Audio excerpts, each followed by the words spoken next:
Ooh. I'm Johnny Smith. I'm Richard Porter. And this is Smith & Sniff, a podcast in which two friends talk about cars sitting in the back of a limousine.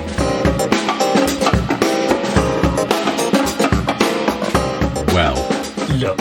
What a day it's been. Just beautiful. Beautiful day, lovely day. I mean, genuinely a lovely day. Almost felt like summer. Warm, blazing sunshine. Few calm, puffy clouds in a blue sky. Idyllic. Dappled light. Yes. The weather shone kindly on the east of England today, which was good, because today is the day that we went all the way over to Ipswich. In fact, outside of Ipswich. Yes. I'd say we were basically in Ipswich, but actually probably not at all really in Ipswich, because we went to pick up the Eagle limousine that we've bought as part of basically a big rain. We're in it. We're sitting. We in are it now. broadcasting from the Eagle Quest statesman. That's not really a quest; it's a statesman. But, and this is part of where the plot thickens, we were tipped off by a mate of ours that this is actually a statesman, and it says statesman on the boot badge. Yeah. But on the V5 for this car, it says Eagle Quest. Does it say manufacturer Eagle model Quest? I actually it doesn't. I have to check that bit. Well, the V5 is now in the post to get us registered as the keepers. We only have an old green slip from a previous owner that was in the handbook.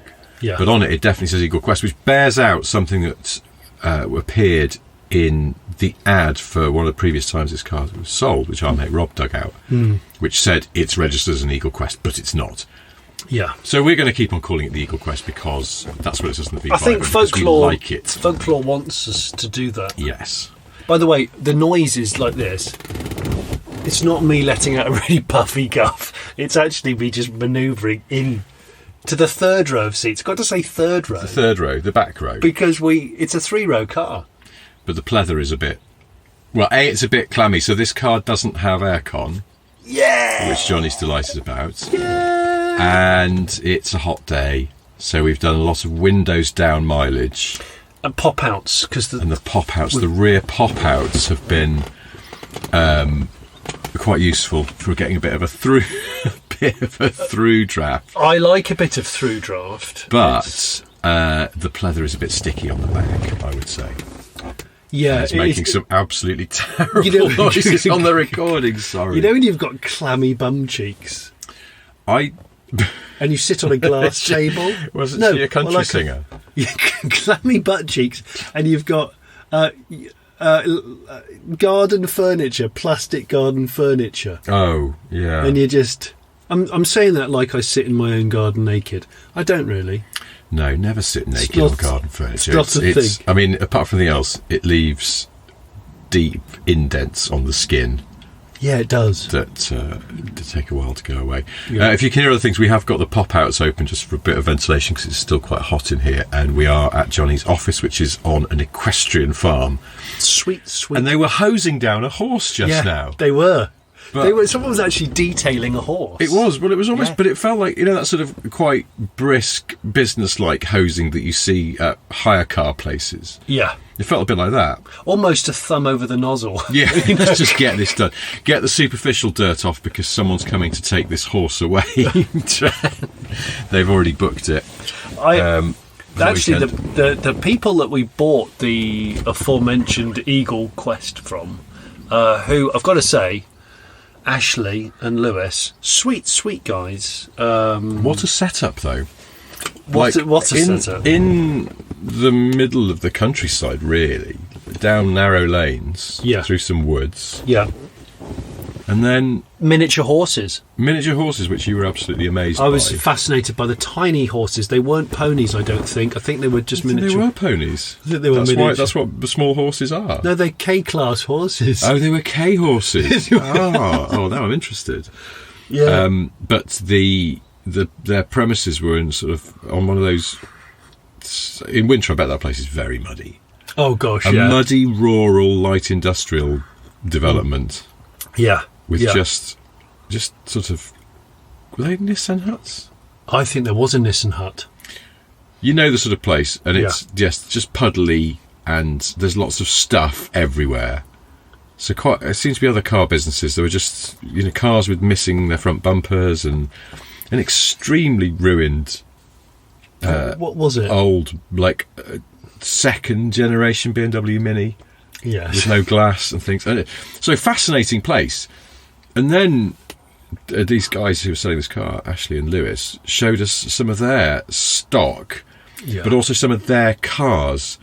And then some of the stuff which I think probably they would call stock, but really it's just stuff they wanted. Like the Citroen CX. Yeah. That... I think they've saved. So they've saved, yeah. Weirdly, their unit is next to a Banger Racers Pound. Yeah. And of course, that's where cars definitely go to die. Whereas Ashley and Lewis are the opposite. They want to save everything. Well, it seems like the Banger Racers might have had their eye on the Eagle because... they had an eagle eye on it, they if did, you will. they did have an... And talking of which, before we need to rewind slightly. We must say two things. One, before we got to purchase the Eagle face to face, we were walking through the main street of Ipswich. Yeah. And there, as we were walking there to go to the bank to get cash out, there was a busker. Oh, yes. And the busker was actually singing an Eagle Eye Cherry song. The only Eagle Eye Cherry song that people really know. The only one that people know or care about. Save Tonight, isn't it? Save Tonight, exactly. And so it's a great reminder. Well, it did remind us. I was going to bring this up on the podcast at some point. I've started having a proper shave instead of just growing a beard like a lazy arse, and I've decided that this is the point at which I'm going to mount a campaign for beards to be over. I think we've all had enough of beards now, haven't we? No, I've got one on my face. Well, I've got a beard. What I'm saying is, we've had the beards for a while now, like in the 70s, and then in the 80s, everyone went, I don't want clean. beards. They went super clean. Apart from Noel Edmonds and Benny from ABBA. Oh yeah, has he ever not had one? No, he's just a beardsman. Is he? Yeah, he's always got. He wouldn't look like himself without a beard, but I think a lot of people just sort of go in casual beards, and I'm saying, come on, guys. Let's go smooth-faced for a while, see what happens. I've been smooth-faced though, Rich. I went there. Remember, I've had the mid 2000s, early late 90s, possibly, or all of it, sideburns. Oh yeah, with the soul patch. That was the only thing, was when I had a proper shave the other week, and I wasn't quite sure where the sideburns should go, like how high or low.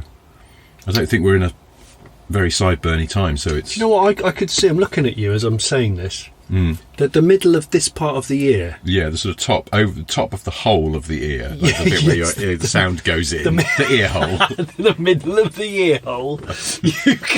I think you could have a nice little notch there, almost like a very neat mud flap. In fact, this car that we're sat in, I noticed, has a full set of flaps. I've noticed that as well. And they're Vauxhall branded, aren't they? So they're the real deal. Branded flaps. Branded flaps, lovely. Love that. I used to work for a bloke who his sideburns went up too high. Like they were almost like negative space sideburns. It was like it was shaved up into the hairline. And it was, yeah.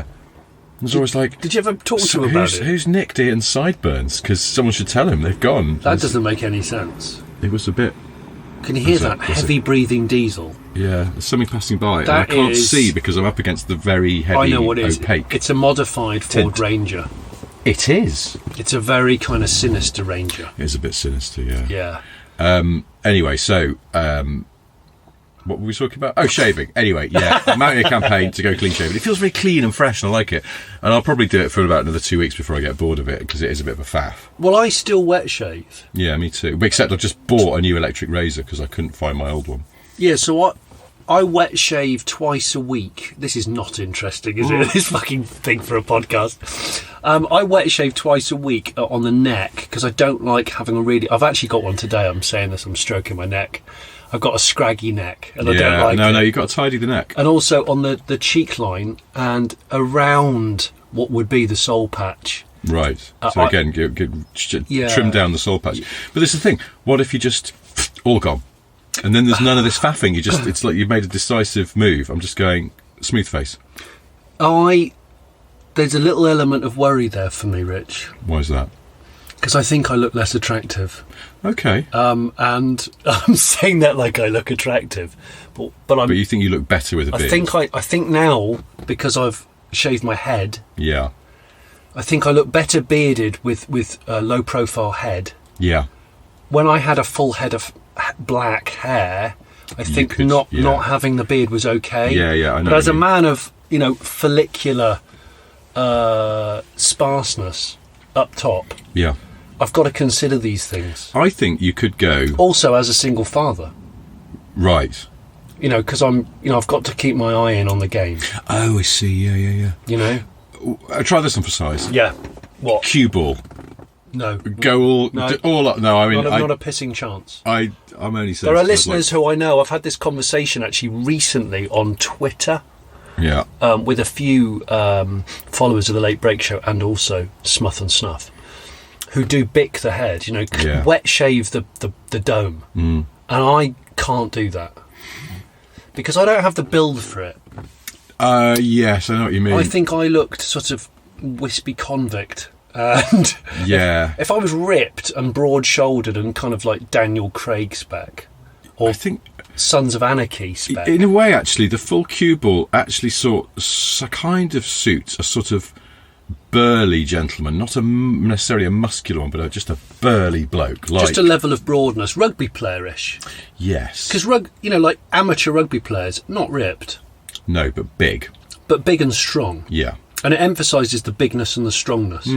Yeah, takes hair out of the equation. Anyway, I'm glad we've got all of the follicular you're listening to Smith and conversation. Sniff, the UK's #1 male grooming podcast.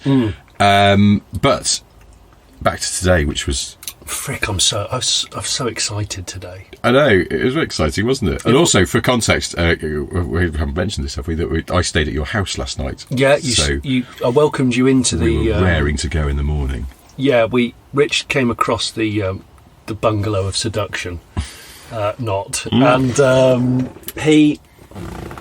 we had a great night's sleep because it's very quiet where I live. It's very quiet where you live. It's exceedingly quiet. But we also had an excellent curry. Yeah, we did. That was a nice curry. It was a good curry, weekday eat-in curry, so quiet. Very quiet. But not lonely. I didn't feel lonely. No. Because I had great company, Rich. No, nice. And then a couple of drinks in an extremely quiet pub. Oh, yes. Where the woman behind the bar came over before 10 and went, I'm going to close at 10, so last orders. But with the broadest of smiles. Oh, very politely and I think pleasantly. it was a real smile, not a pretend one. No, I think she was just like, look, I'd like to go home because you're the only two twats in here, and let's be honest, you probably just shouldn't stay all night anyway. It's like, fine, no, we shouldn't. I realised that above my head, for the whole time we were sat there, that I was oblivious to, was a huge radio-controlled model aeroplane. And this was ironic because we were talking about planes, because we were in Stamford, which is near where sort of RAF bases are and things. Absolutely. And this is how I came to discover that you did work experience with the Red Arrows. It was with a view. I did do work experience. When I say this, they didn't let me have a plane. I didn't just sort of get up into the cockpit and palm my way around the airfield in it. But a friend of mine called Zane used to be a Red Arrow. And I forget what his number was. He was, I don't know, I'm just going to say this now, like he was Red 6. But I had an idea that I was pitching to a TV production company, I think, about to do with the Red Arrows. And I said this to Zane, and Zane went, well, why don't you come to work with me, like in a few weeks? And I'll show you around. You can meet the guys, come into the mess office. Not the Met Office. Isn't it just called the Mess? Yeah, okay, the Mess. I don't think it's the Mess Office, does it? All right. It might be, I don't know. But anyway, I was airside. Airside? I was airside. Oh. I was airside at... Is it still airside on a I think RAF it was base? RAF Cranwell then, because it was a while ago this happened. And I just never mentioned it to anybody. I took a few pictures that I was allowed to and watched them have a meeting in the morning before breakfast.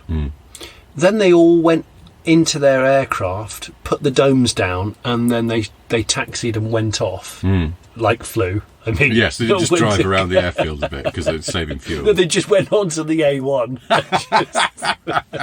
But in a diamond, formation. Diamond formation. I love that wingless red arrows. Yeah, went down to that grot shop. No, this is. I've just thought of a great idea. Wingless red arrows. They're all in red. What are they gonna be in? Lotus Elises. Well, those planes are. What are they? They're hawks, aren't they?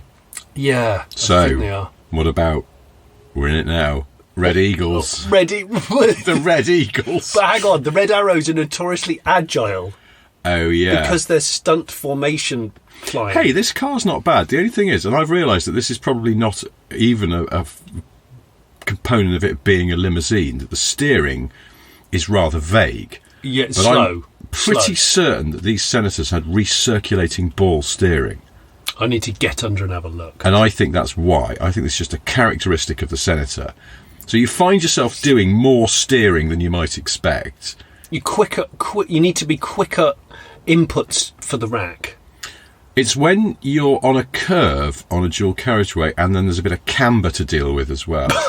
And you find yourself sort of putting in a surprising amount of lock to keep things. Would you call this? Is this like dual carriageway work? Yes. Yeah. Yeah. That's what I would call it. I call it dual carriageway work. So what you're saying is you're putting in quite a few inputs. Yeah, but I think it's just that's the steering that this car came with. It's not because it's been stretched. So, but otherwise, it's not a lumbering Leviathan, is it? It just kind of sort of forget that it's a bit longer than a normal car when you're driving it. It's a long thing, but I don't have an issue with it being long. It's European long, not American long. It is Euro long. Can we say that it's Euro long? Yeah, no, not Euro US long. Yeah. It sounds like we're talking about trousers. Yes, right. We're not talking about trousers. No, although we could be, but no, we're not. So yes, it is. It's Euro-sized in that respect. But what I love about it is the fact 53,000 miles. Okay, and you know that's real when you feel the auto box. The box is good. The box is really good. I mean, yeah. I gave it some Not gas. lazy. Wasn't lazy. No. And the smoothness of the changes under a sort of medium throttle. You just need a bit of get up and go, but not full power. And it's absolutely smooth as you like. It just feels like your two biggest toes have just jabbed the throttle maybe 8 mil. Maybe 8 mil. Maybe 9, maybe 7. It's hard to say. Between 7 and 9 mil. And then just suddenly the auto box immediately goes, oh, what, you want something from me? Of course. Absolutely, no problem. Have it. Yeah. We were on the A1 or the A14 somewhere on the way back here today. What are you pointing at? Oh, they're hosing down another horse? No, she's using... Oh, she's using a bucket? She's wet brushing it. Right. She's got a bucket of water and a stiff brush. And look, she's going under the belly. So she's doing chassis... Yeah. Is that chassis scrubbing on a horse? I think so. She doesn't want her horse to go rusty. Well, a horse is a monocoque. Aren't they? They are monocoques. Yeah, they're not a separate chassis. I can't think what animals are. Well, I suppose, in theory, any animal with a... Hang on. Are there any animals with a... Would you call a separate body chassis setup? I suppose tortoises have a kind of... Tortoises? They're a bit like a Discovery 4 because there's a sort of monocoque underneath, but also a separate shell on top. I don't know. The Range Rover Sport, I'm first quite tired. Yeah, same deal. Yeah. I think you are. You hit the nail on the head there. I'm just watching this horse being scrubbed on the underneath. Is it... Because does it look... The horse seems to be enjoying it. It's a clean example of the mark, the horse. It's a very...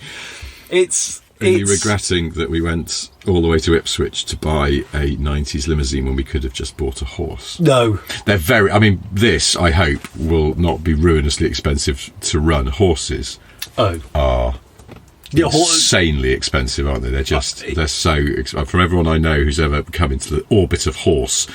There's always a cost involved. Did you just say the orbit of horse? Yeah, I don't know what I'm talking about. No. But Because who was it was telling me just the other day? They said, "Oh yeah, my wife had a horse," and he said, "Then you need like a horse blanket." And they're insanely expensive. You can't just go down to like Dunelm and get a duvet. Well, you could. And then, so for some reason, one blanket wasn't enough, and so is that that's a sort of equestrian Bond title for a film? 2 blankets are not enough. It might be. Why are you filming? Like a horse shawl. I'm filming some of this. Okay, but it won't make sense because you're only filming some of it. It's called clips. Oh, look at you being modern. Are you going to put this on the TikTok? I might use some of it on social media. Okay. What if I do? I don't know. What if you do? I just thought I'd take a couple of pictures because we've got an Instagram account, Rich. Oh yeah, we do, don't we? Yeah. We should probably mention this more. Yeah, well that was what I'm leading into now. Okay, yeah. So smoothly, almost as smooth as the 4-speed auto. 4-speed auto, is it? I presume it's a ZF box, but I don't know. I have to look this up. I don't know. I mean, or is it? Oh wait, is it GM in-house? Yeah, it could be GM in-house. Could be a Delco. Oh, couldn't it? Yeah. I don't know. Either way, hats off to whoever made the gearbox in the 1992 Vauxhall Senator. Yeah. Stretched or otherwise. Yeah. It's a solid piece of work. I'm trying to decide as I was both driver and passenger on the 3rd row. Yeah. As I'm looking through the partition glass and the walnut. Yeah. I was trying to work out does this have a Cobra head, a mild Cobra head shifter? It definitely does. Yeah. The Vauxhalls of the 90s definitely had. Because they all had that, didn't they, with the sport button then on top. With the sport button on top. Oh. I think it's an attractive auto shifter. Yeah, and it's also... It's tasteful in dimension. Functional. There's no mucking around. It's not trying to be clever. No. It's from an era before people started trying to be clever with auto shifters. Yeah. But also the crosshair clock.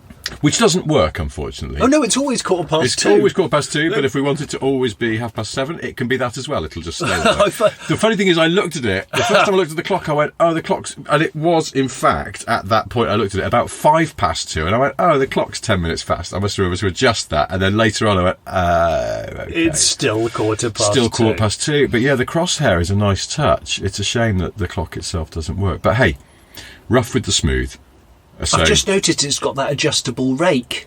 Yeah, did you not know that? No, I didn't piss around with that I one. I notched it up because I was finding it hard to slide my legs into the driving seat, so I've just notched it up. Oh, no, I didn't do that. It's that weird, and again, I think this is a Delco part, that weird Vauxhall/GM adjustable rake wheel where it seems to pivot from just behind the wheel. Yeah. Not from further down in the dash. You're right. You're absolutely right. And it's a bit odd. The Astra GT has the same one, does it not? I guess it probably does. I think, which I was only sat in a few weeks ago. Oh, yeah, because you did that. Because, spoiler alert, I did an Astra GT barn find, which has not gone out on the Late Break Show yet. But I have to say, I was so dewy-eyed and nostalgic and happy on that shoot. 3-spoke wheel in those. 3-spoke wheel. With a sort of, not a triangular centre, but it's kind of like... it's a good-looking wheel, I think. What would you call that? I think this is a good-looking steering wheel. The steering wheel in this looks like it has an airbag, but it doesn't. It's true, isn't it? It's a try-hard airbag wheel. It's weird. It's almost as if they went, oh, I can't bother to engineer an airbag. Let's make it look like it's got one and people will be fine. I think it's because they just had a hunch this was going to be a successful police car. And they went, the police aren't pussies. They don't need an airbag. I did think, as I was making some surprisingly large corrective inputs to keep it going straight on tricky cambers, that if the police senators had steering that vague, you would have had a job on your hands to do a very high-speed pursuit. Well, I do wonder whether or not, we'll have to check this out, whether the steering was a different ratio in different senators. I don't know. That's a good question. I can't imagine it would be, but maybe the 24 valve. Oh, maybe, yes. Had a quicker steering. Was the suspension a little more tight on the 24 valve? We'll have to. We need to research this. But what we do know is we're on 15-inch cross-lace alloys, which do look they're great, so damn tasteful. Those are great wheels. I really like them. They're just the absolute quintessential sort of 80s, 90s cross-spoke. Yeah, really good. With slightly sort of bulging 70 profile tyres, are they? I think they are. They are tubby tyres. They are tubby, but we like the tubby Which tyre. is probably partly why the ride's nice. Yeah, that's why the ride's absolutely gorgeous. Gorgeous. Fucking gorgeous. What else have we did today? Because I stayed at your house, which was it was all very exciting. We got up and we went down to the train station. So we had curry and booze, went to bed, woke up, cornflakes. Gosh, this is interesting. Showered in. Yeah, too much detail. Shower, deodorant, cornflakes. Not both together, but separately. No, sequentially. I put the tortoises out for the first time this year, which the tortoises are really happy about because they've been indoors for too long because the British weather's been utter gash. And then we walked down to the railway station, and I might have bored you with my chat about the cars which people in the area do and don't drive. No, that wasn't boring. I was fascinated by that, and we saw a Fiat Coupe parked on a main road and both went, ooh. And it was a 20 valve, wasn't it? Shame, yeah. No, I don't know that it was, actually. No? I think it might have been a 16. Okay. But it was nice to see, red one, but you go, oh, take it off the main road, someone's going to clip a mirror off there.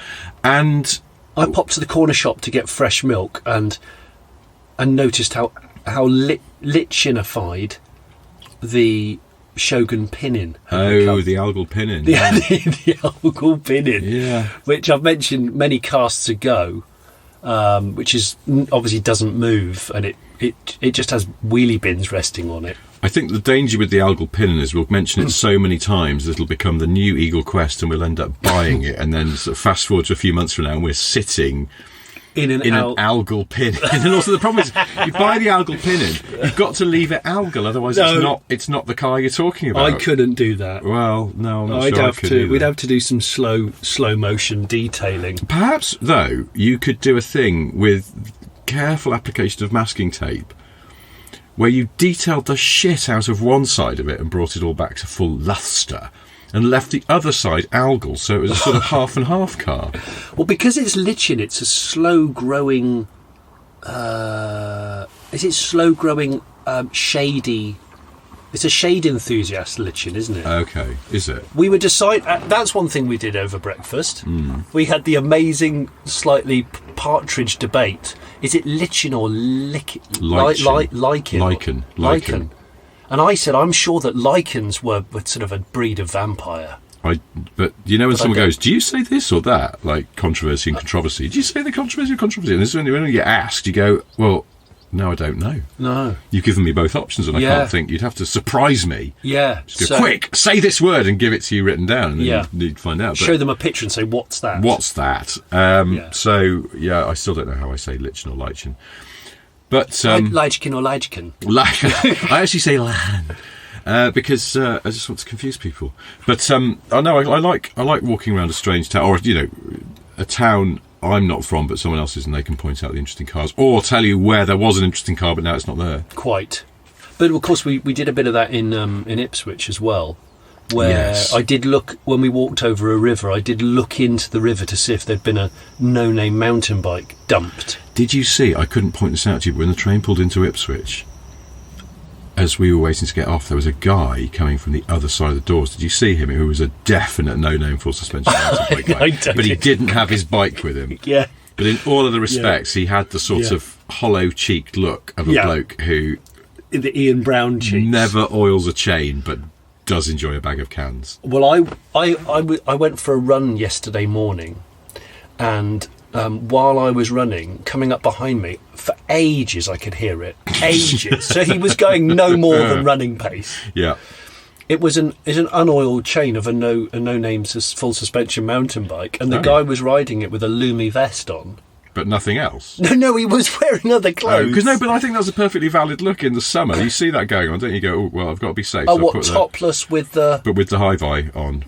Hands high for that's the an interesting look, that. I imagine it's quite clammy because that hi-fi material is like the least breathable thing in the world, and it's just... It's a weave. Some of them are weaves. Are they? Yeah, they're a light weave. Oh. Like a flag.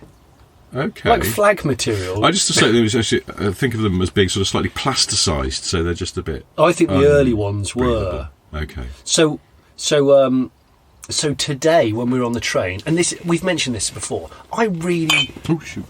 Unless I'm being overcharged or it's late, I don't mind a train journey. But what's great about a train journey is you get to see dwellings and parts of the country that you don't see from the road. So numerous times we saw some lonely houses in the fens that were probably owned by murderers. Incredibly lonely houses. Yeah, very lonely houses. Definitely the one that was derelict. However, we went over a few canals, or near a few canals. Yep. And I saw the usual narrowboat community, solar setup, roof boxes. Yep. Might have been growing weed, who knows. But also mountain bikes lent up against on the railings. And you were like... No brand name on that. Yeah, numerous times I'm like, yeah, definitely. It's a prerequisite, isn't it? I would say so. Also from the train, I saw a Volvo 480 ES. Which I didn't. I turned around too late. It's weird. I was facing backwards on the train and yet sort of managed to glimpse these tantalising cars, but too late to be able to alert you to see them. And a Mercedes SEC, like a C126. And something else as well. Roadhouse spec. Roadhouse spec. Interesting stuff from trains. But yeah, the bleak houses out on the fens, fascinating. Yeah.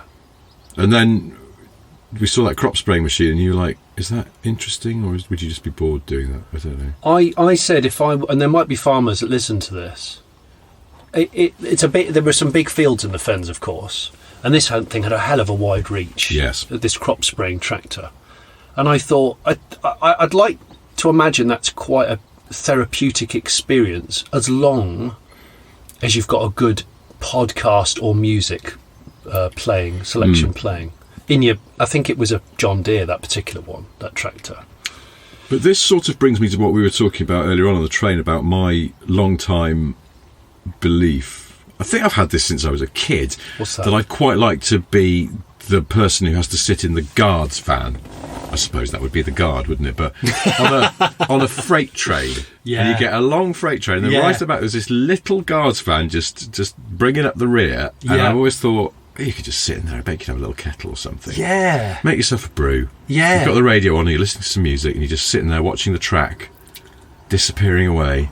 And I thought, I think I quite like that. I'd like the sense of solitude there. And also you're being paid for it. You'd have the clickety-clack as your background Very track. restful. And you can't hear the engine of the locomotive because you're too far away. You just get the good stuff. Yeah, and I reckon you'd probably have a good book on the go. Well, that's the other thing, isn't it? Yeah. Now, but then I've noticed that there aren't any guards vans anymore. No. And we saw that freight train go by, and right at the end of it, all there is a little blinking red light on the rearmost. So have they been replaced by just an LED lantern?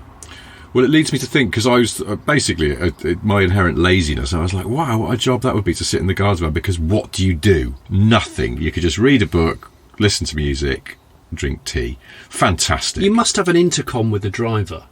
You'd think so, wouldn't you? Well, obviously, if we're talking about kind of more modern day, when this technology existed. Well, yeah, but in the past. Well, if not, you'd flash a light at them, wouldn't you? Or you blow a whistle. I think you flash a torch. But that would into a mirror. Into a mirror. The trains don't have mirrors, though.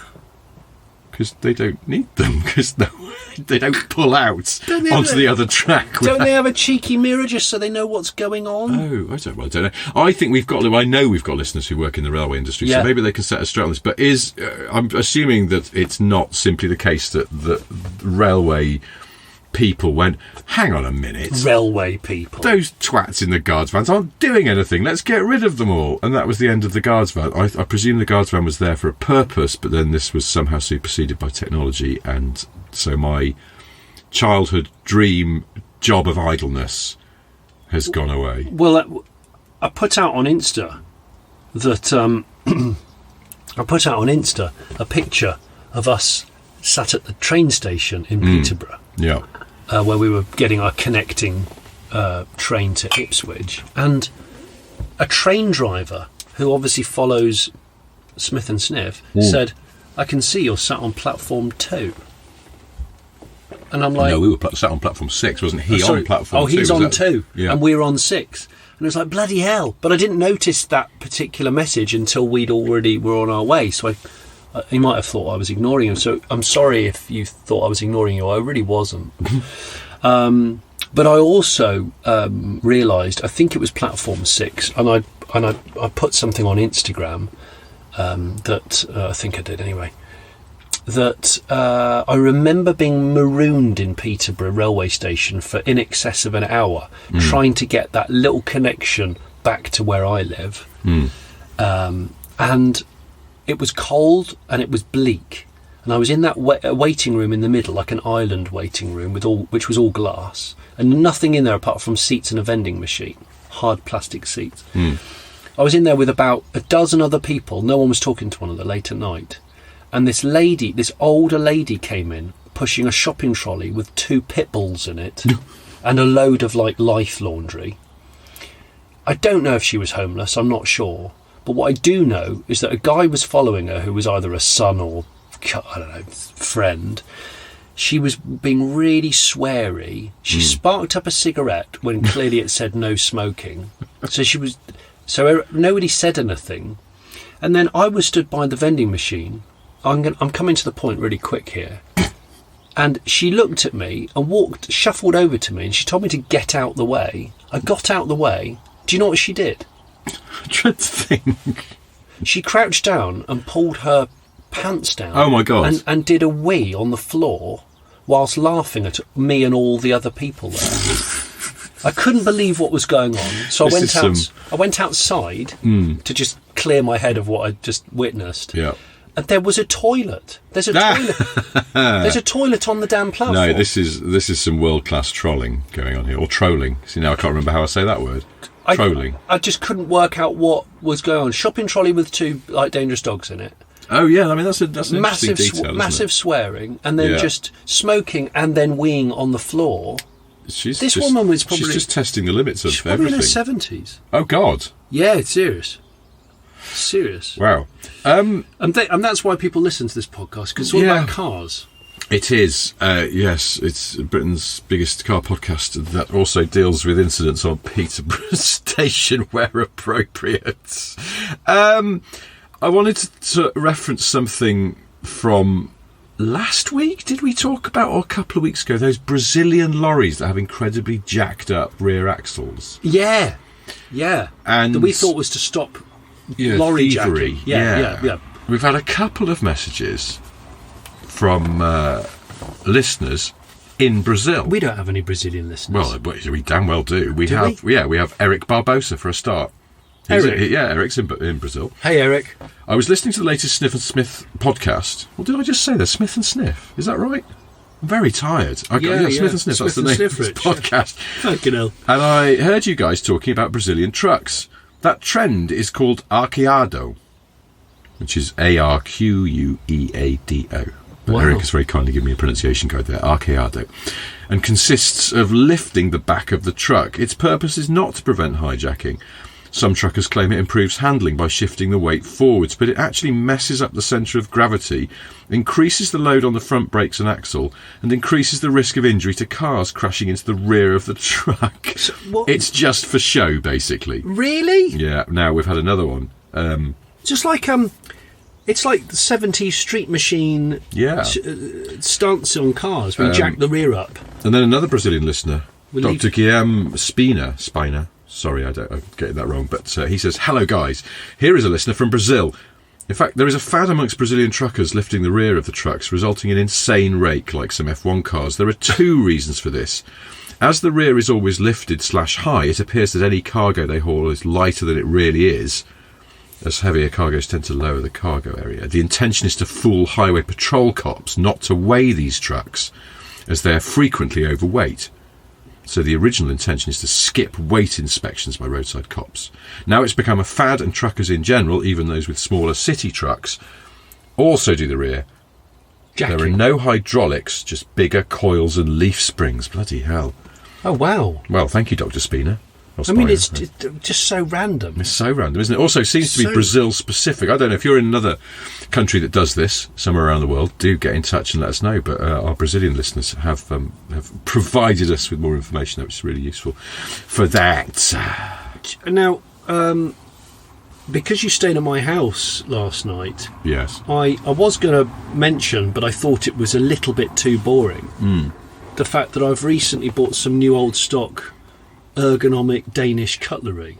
All right, was that what we had breakfast with this morning? It was. It's very jazzy cutlery. Yeah, and did you feel the weight? The weight was what I was about to mention. And the smoothness of the edges. So ergonomic. I would say that the weight distribution is... In the spoon, I haven't tried the other ones. Yeah. The spoon is a little bottom heavy, but you know... Handle heavy or front end It heavy? feels a little bit like eating cornflakes with an Audi. There's a lot of weight at the nose end, and it can pull things wide sometimes. But once you're aware of that, you just go, grip. yeah, this is not an agile sports spoon, but it does feel incredibly solid and reassuringly so. And overall, a very enjoyable experience. Well, for ages I've been meaning to get some better cutlery. I had some interim cutlery, which just wasn't very good quality-wise. And I thought, it's really important for me to have ergonomic cutlery, because you touch it all the time, and it's the same as having an ergonomic steering wheel. It's probably the most important part of the car, which people don't really fixate on. Well, I suppose it's because generally most cars get it right. Yeah, it's only conspicuous when they get it wrong, like that yoke in that Tesla Model S that you had, which was infuriating you. Or the BMW M Sport, really chunky They're rear. too fat, aren't they? Why do they still do that? Nobody likes it. I think it's because the BMW test driver must have enormous hands. Like hands like hams, but nobody else does. It's just weird. It's ridiculous. So, I really... I've been looking for ages, and I decided to get some new old stock Danish stuff that came in a very elaborate case, which is never going to go back into. I feel a bit guilty. It might do, because it's quite old school, isn't it, to have a cutlery case, because you keep your best cutlery in that and just get it out when you have guests. Yeah, it's called a canteen of cutlery. Oh. I didn't realise this. But so I've got it, and I'm very, very pleased with it, especially the fork. But anyway, won't dwell on that. Another thing I did the other night, I watched Top Gun. The first one, the original, again. A couple of things I observed that I hadn't realised for a while. I've probably seen Top Gun maybe 4 times. I'm not a serial watcher of Top Gun. Okay. Lots of indoor aviators being worn. Indoor. Yeah, okay. Especially in the bar scenes. Yeah. Which I think, if you were a woman, that would be a red light, frankly. It's a bit prickish, isn't it? I think it is. Unless you've got good reason, e.g., I don't know, I've got glaucoma, or very sensitive eyes for some other reasons. You can't be a pilot if you've got... No, it's true, yes, if your eyes... Because that's like... the sun! Well, you are above the clouds again, Captain. And I realised that short-sleeve white shirts are not only the preserve of coach drivers. Jet fighter... Aviators. Jockeys. Because in all the bar scenes, they're wearing the short-sleeve whites. But do coach drivers have epaulets as a general rule? Oh, bloody hell. I'm not sure they do. Epaulets. That's the distinction. Sounds like a model of coach. Doesn't it? The Bova epaulette. Epaulette, yes, it does. It does. Although it sounds like a small coach somehow, the epaulette. It'd be one of those ones we've talked about before, which has, I don't know, like 24 seats rather than 50-something. Yeah. But it made me realise that there could be a place where the best of the best coach helmsmen go. Yes. What, like top coach school? Yeah, it would be, gentlemen, you are the elite of the Plaxton Elite, which is a genuine coach. I looked it up. Yes, it is. So you are the best of the best. And then I thought, well, what would you call this elite school of coach helmsmen? What would you call it? And then I maybe I was 2 Malbecs in. Gentlemen, you're going to Top Gun. I didn't see that coming. No. Okay. Well, but I that's assuming that coach drivers are overweight, which is not an assumption that's correct. No, because I actually know there's one as a coach driving listener, Ashley, who's actually in good shape. Yeah. What about Grindath Evans? An absolute slip of a man. Shit, yeah. Yeah. Not and he's a coach. He's a coach. He's the ultimate coach helmsman. Yeah, isn't yeah. he? Yeah, and that guy that does the very odd gear changes in the video, in that clip, in the viral, he's very thin. He's a slender chap, yeah, very thin. Let's not stereotype our coach. So it can't be called what I've just called it. No, Got to think of something else. Yeah, well, I can't think of anything now.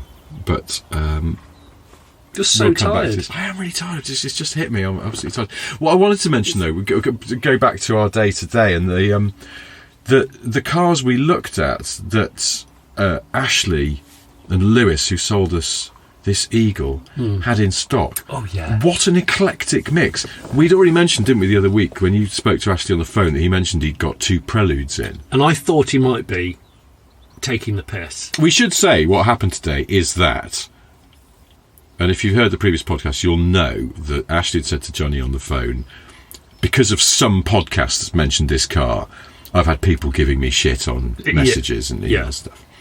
And being naughty. And you were a bit like, oh no, wow, whoa, that sounds terrible. We turned up today and I think the penny had dropped. Yeah.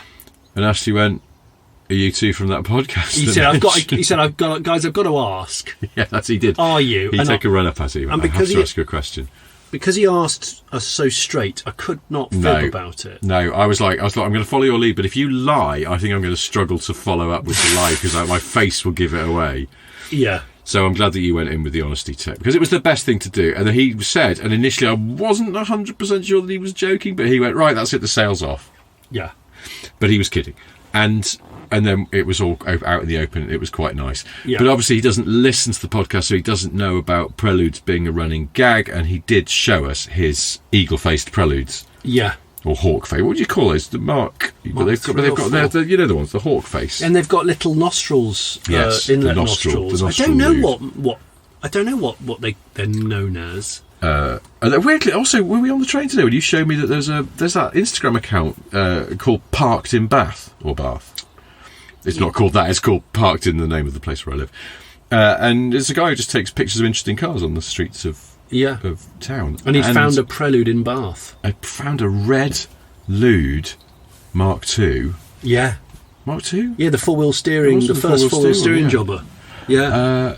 But this is the later one that he's got two. Actually, got 2 of these. But then he'd got double Prelude. He'd got a Mitsubishi I, the petrol one, not the electric one. Oh yeah, I forgot about that. It was a K car. But they sold them in the UK briefly. He got one of those, but they sold about 4, I think, as petrol cars. Sort of then switched to electric. I didn't ask him about that. It's got a funny gearbox issue on it. That he's just said it's fine. You just have to not let it go into 4th. Is that what he says? Yeah, but you can do 85 in 30s. Is that what he said? I didn't hear that bit. Yeah, and then but he got he had a Belmont, one owner Belmont, with eczema. A psoriasis Belmont.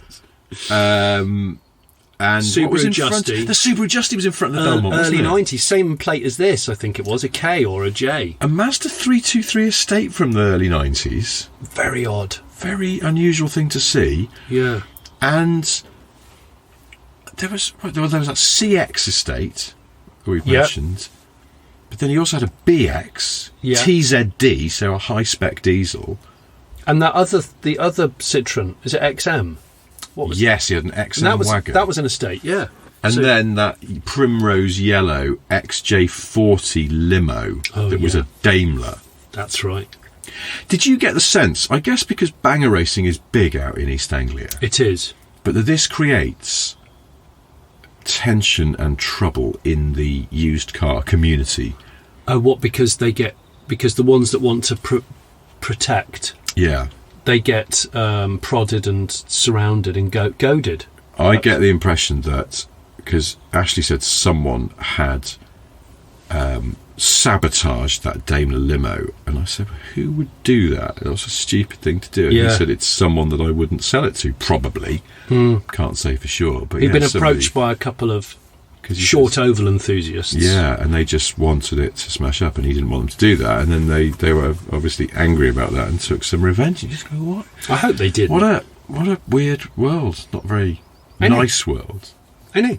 So yeah, but I'm trying to think what else there was. I mean, his stock was I love the fact that the Preludes were real, because when he said that to me on the phone, I thought someone has put him up to this. He said that. He said find another when we talked about the Eagle Quest and the interest that it's had, and I'm thinking he's ticking so many Smith and Sniff isms. This can't be real. Well, maybe we've made a new listener, because we gave him a couple of stickers and Yeah, we posed did. for a photo with him. Yeah. It's like, Well, hopefully. so I don't know if he's got a partner at home, but if he doesn't, he goes home and he'll say to them, "Look at this! I posed for a picture with these guys," and they'll go, "Who the fuck are they?" Yeah. And I don't really know. Just a pair of But twats they that bought a came on car a for me train. today. He gave me cash money.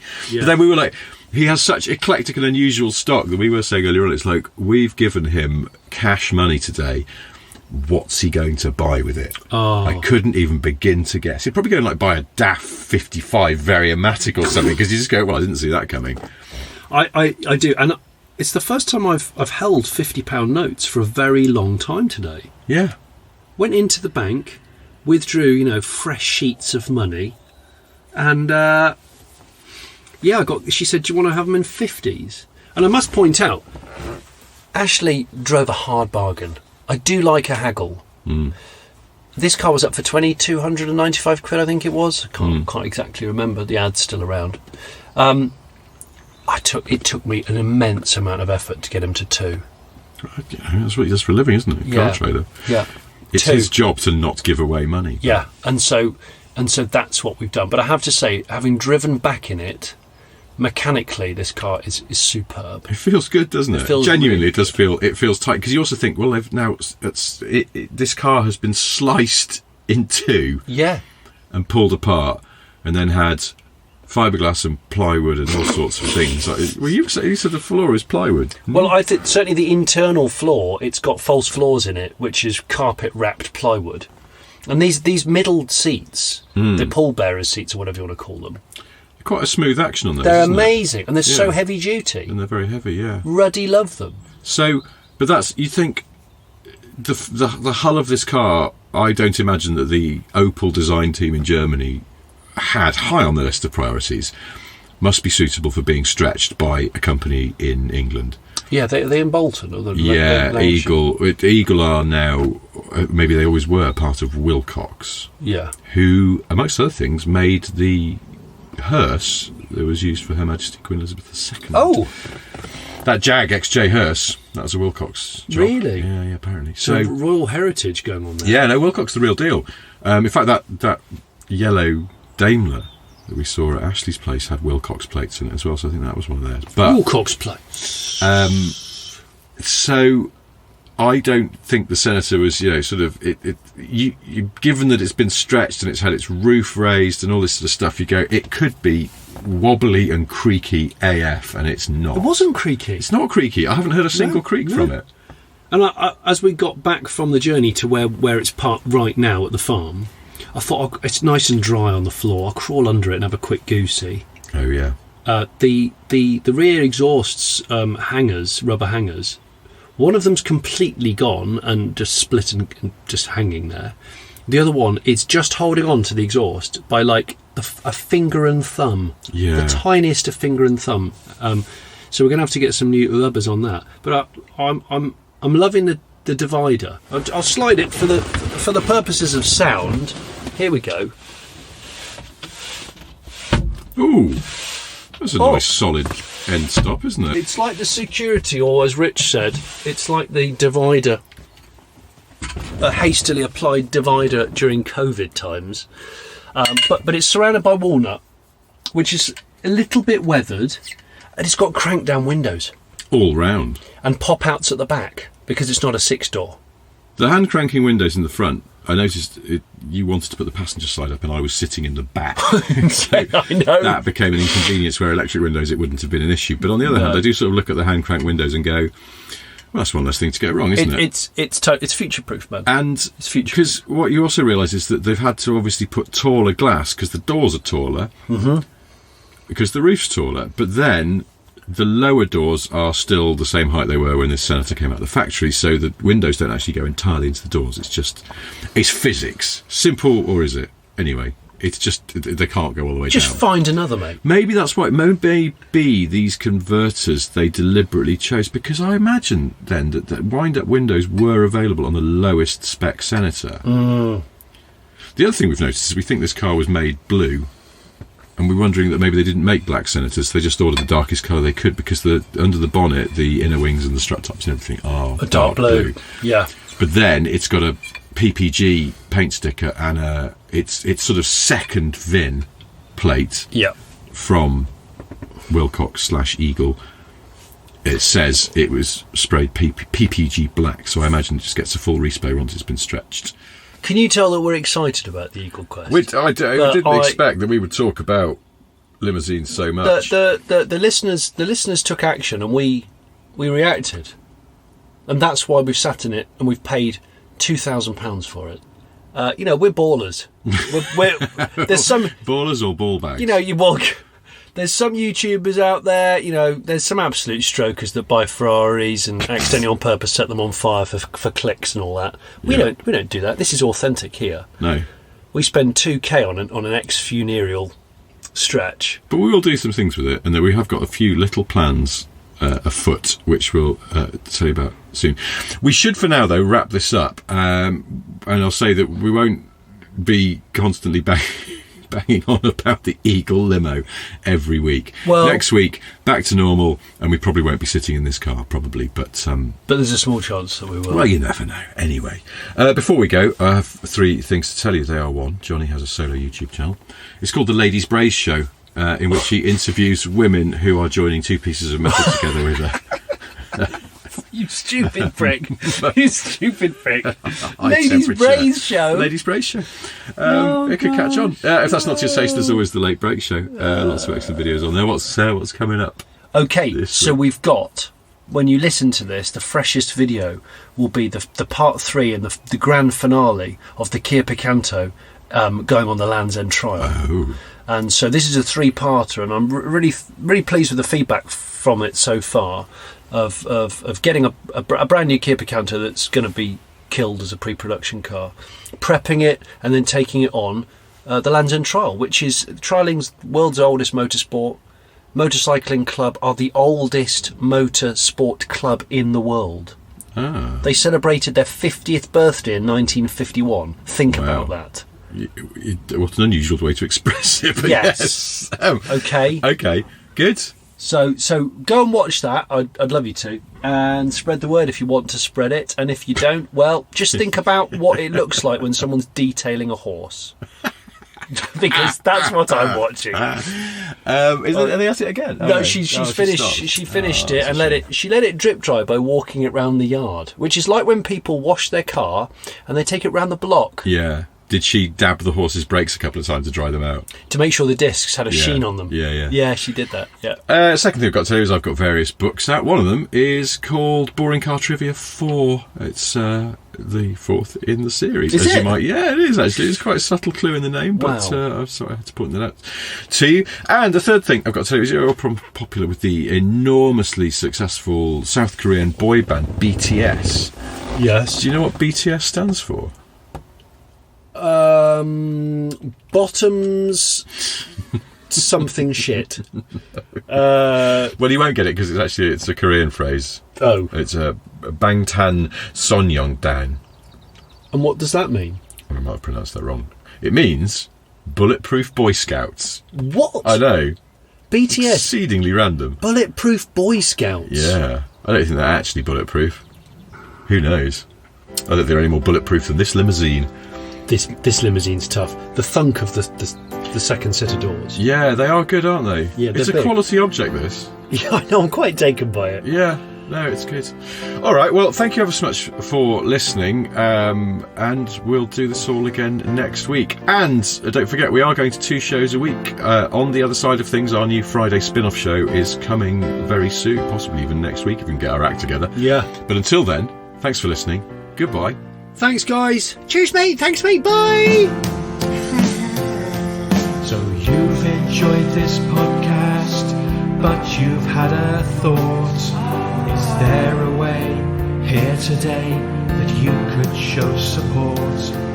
Well, you could join our Patreon. What wonders that it brings. Early shows and extra notes on that side of things. You could buy our merchandise, we've mugs and hats, but still no ties.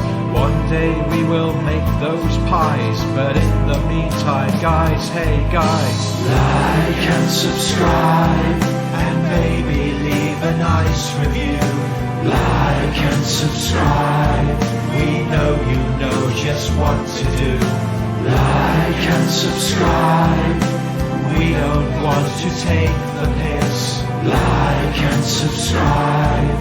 But we were told to ask for this. Like and subscribe. Like and subscribe. Like and subscribe. Like and subscribe.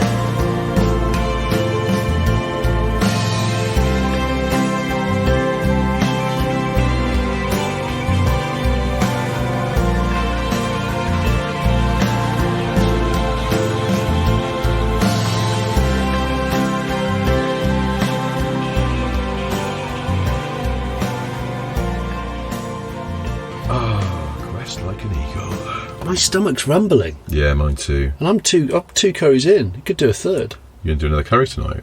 Not on my own. Go on. Test the I'm not limits of doing what's possible. Solo curry. Keep having curries until you find out. I need when the that's opposite. about What do I need? A bad idea. 4-egg omelette or something like that? What's Yeah, the I might- opposite of a curry?